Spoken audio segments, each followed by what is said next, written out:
Hello everyone, welcome back to my channel. আশা করি সবাই ভালো আছো।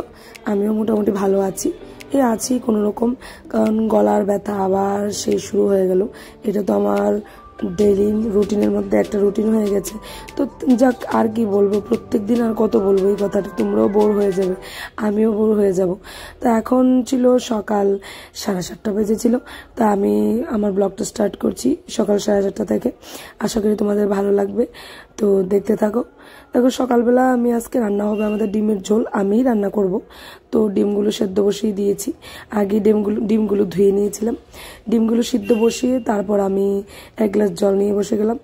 জলটা খাওয়ার পর আমি মাঝখান দিয়ে আমি এদিকে প্রেসার কুকারে ডালটা বসিয়ে গিয়েছিলাম, তো ওটাও সিটি পড়ে গেছে। তো এখন দেখো, রাইস কুকারের জলটা গরম বসিয়ে দিয়ে গিয়েছিলাম। তো এখন এসে চালটাও ধুয়ে দিয়েছিলাম, তো চালটা দিয়ে দিচ্ছি, রাইসটা দিয়ে দিলাম। আর ডালটাকে এখন কুকার থেকে খুলবো, এটাকে সোমবার দিয়ে নেব। আর আজকে হবে একদম পাতলা ডাল হবে। 2-3 দিন ধরে আমরা একদম ঘন ডাল খাচ্ছি, মুসুরি ডাল সবজি দিয়ে। তো আজকে কোনো সবজি না, উইদাউট ভেজিটেবল, একদম নর্মালভাবে প্লেন একটা পাতলা করে ডাল হবে। তো ওটাই করবো এখন। ওই দিক দিয়ে আমার মেয়ের টিচার চলে এসছে, ও পড়তে বসে গেছে। আর মাধবও ঘুম থেকে উঠে গেছে, আর মা চলে গেছে। খুব খারাপ লাগছে, মা আসলে মনের মধ্যে একটা জোর পাই, কিন্তু মা চলে গেছে, ভাল লাগছে না। মাকে বুঝতে দিই না আমি, যদিও যে মা চলে গেলে আমার খারাপ লাগে, কিন্তু সত্যি মা চলে গেলে আমার একদম খারাপ লাগে। আমি এমন একটা মানুষ যে আমি আমার দুঃখটা সবার সাথে শেয়ার করি, ঠিক আছে, কিন্তু চোখের জলের মাধ্যমে, ব্যথার মাধ্যমে শেয়ার করতে পারি না। ওটা আমি একমাত্র আমি আমার ঈশ্বরের সাথেই শেয়ার করতে পারি, বিলিভ মি। আর এদিকে দেখো, ডালটা কি করব, ডালটা সোমবার দিয়ে নেব। তো কড়াইতে দিয়ে দিয়েছি, নর্মালি যেভাবে ডাল সোমবার দেওয়া হয় এভাবে দিয়ে দিচ্ছি।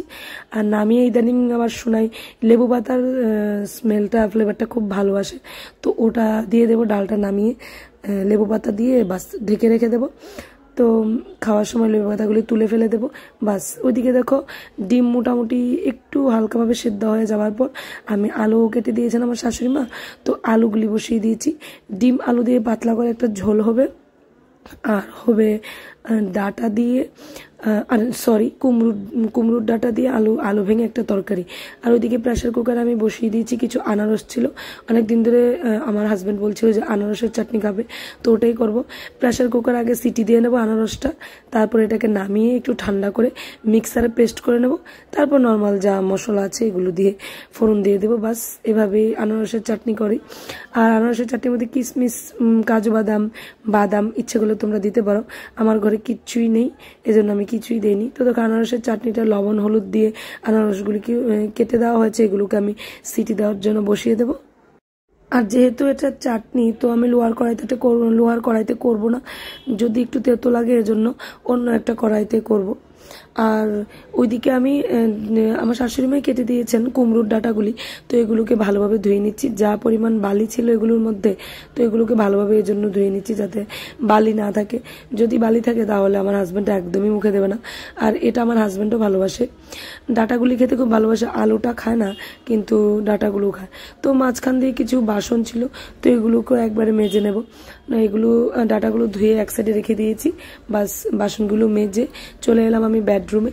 তো বিছানাটাকে ঠিক করব, বিছানাটা ঠিক করে নেব। বিছানাটা ঠিক করে তারপর আবার যাব রান্নাঘরে, কারণ সকালবেলা বিছানাটা না তুললে আমার ভালো লাগে না। তো সোম ঘুম থেকে উঠে গেছে, একটু লেট করেই ঘুম থেকে উঠেছে আজকে। তো আমি এর জন্য বিছানাটা তুলতে চলে এসেছি। ও ঘুমিয়ে থাকলে তো আর বিছানাটা তোলা যাবে না, তো এখন তুলে নেব।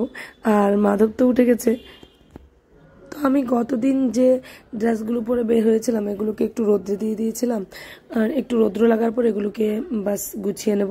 তো এগুলোই নিয়ে আসছি, এগুলোকে ভালোভাবে ফোল্ড করে নেব। আর এগুলো আমি আমার ঝুড়িতে রাখি না, কারণ ধুলাবালি যদি পড়ে যায়, এজন্য রাখি না। এগুলোকে একবারে ভালোভাবে গুছিয়ে আমি ওয়ার্ড্রোবেই রেখে দেবো। আর ওইদিকে সোমের ওয়ার্ড্রোবটা আজকে একটু গুছানোর ইচ্ছে আছে, যদি টাইম ম্যানেজ করতে পারি তাহলেই গুছাবো।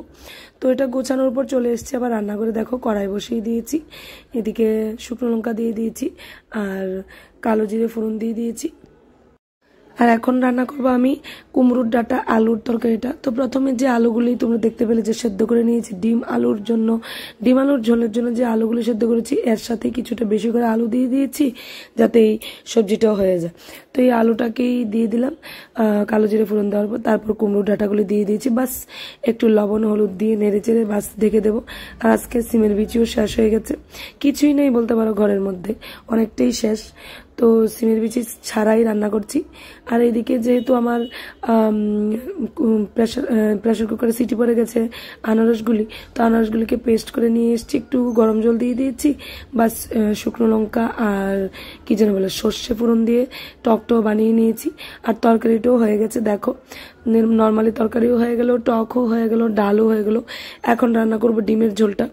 তো আলুগুলো তো তোমাদেরকে বললামই, ডিমের ঝোলের জন্য আলুগুলো সেদ্ধ করে নিয়েছি, তো এগুলোকে ফ্রাই করে নেব। এগুলো ফ্রাই করার পর বাস ডিমগুলো সেদ্ধ করে নিয়েছিলাম, এগুলোকে খোসা ছাড়িয়ে নিয়েছি, এগুলোকে ভেজে নেব, একটু ভালো করে লাল লাল করে ভেজে নেব। আর ডিমগুলোকে আমি লবণ হলুদে মাখিয়ে বসাইনি, কড়াইতে তেলের মধ্যে একটু লবণ আর হলুদ দিয়ে দিয়েছি, এটার মধ্যেই ভেজে নিয়েছি। তো পেঁয়াজ কুচি করে রেখেছিলাম, তো পেঁয়াজটা দিয়ে দিয়েছি। মোটামুটি পেঁয়াজটা একটু ব্রাউন কালার হয়ে যাওয়ার পর জিরে ফোড়ন দিয়ে দিয়েছি। জিরেটা দেওয়ার পর নর্মাল যে মশলা থাকে মশলাটা দিয়ে দেবো, যে মশলাটা আমি আগে থেকে পেস্ট করে নিয়েছি। তো মশলাটাকে একটু ভালোভাবে কষে নেব। ওটা কষে আসার পর আলু আর ডিম দুটোই দিয়ে দিলাম। আমি আবার একটু চিনিও দিই ডিমের ঝোলের মধ্যে, তো একটু চিনি দিয়ে দিয়েছি। আজকে না এটার মধ্যে আমি একদমই কি যেন বলে মিট মশলা বা চিকেন কারি মশলা কিচ্ছুই দিইনি। আমি এইভাবে একদম নর্মালভাবে করেছি, দেখো অন্য কোনো উগ্র মশলা দিইনি আমি, কারণ ইচ্ছে করছে না, গরম পড়ে গেছে না, একদম এইসব খেতে ইচ্ছে করে না।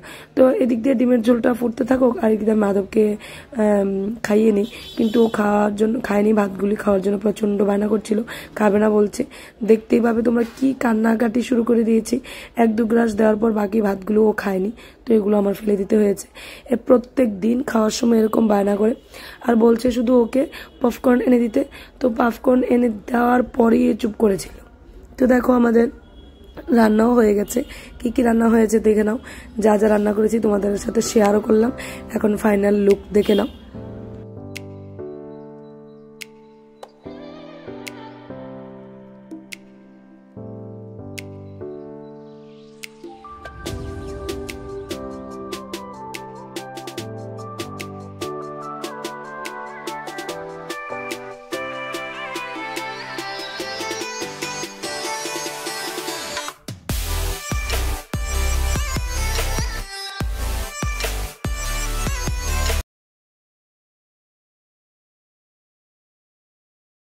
এখন দেখো কি অবস্থা করে রেখেছে এই সাইডে।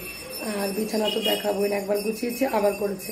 তো এখন ঘরদোর পরিষ্কার করবো, ক্লিন করবো ঘরদোর, বাস চেয়ারের উপর তো অলওয়েজ কাপড় চোপড় এভাবে থাকবে। ওর বিছানা পরিষ্কার করবো, ঘরদোর ঝাড় দেবো, ঘরদোর মুছবো। রান্নাটা যেহেতু শেষ হয়ে গেছে, মাধবকে খাইয়ে দিয়েছি, এখন সোনাইকে খাওয়াবো আর বাকি কাজগুলো কমপ্লিট করবো। তো রান্না বান্নার পরও কিছু কাজ থাকে, এই যে রান্নাঘর পরিষ্কার করা, ক্লিন করা এগুলো তো করতেই হয়। তো এগুলো করার পর আজকে ইচ্ছা আছে ব্যালকনিটা পরিষ্কার করব। তো সোনাইকে বললাম যে ওকে একটু মাধবকে নিয়ে একটু খেলা করো, আমি ব্যালকনিটা পরিষ্কার করে আসি। তো ব্যালকনিতে চলে গেলাম, ব্যালকনিটা ক্লিন করে নেব। তো ব্যালকনিটা ক্লিন করার পর আমি ভাবছি যে আমার শাশুড়ি মা যে আচারটা বানিয়েছেন, তো আচারটা আমি রোদ্রে দিয়ে দেবো। তো আচারটাও রোদ্রে দিয়ে দেবো। তো আজকের ব্লগটা এতটুকুই ছিল, আশা করি তোমাদের ভালো লাগবে। যদি ভালো লাগে থাকে তাহলে প্লিজ সাবস্ক্রাইব করে দিও, লাইক করে দিও আর শেয়ার করো। তো টিল দেন বাই বাই, ভালো থাকবে, সুস্থ থাকবে।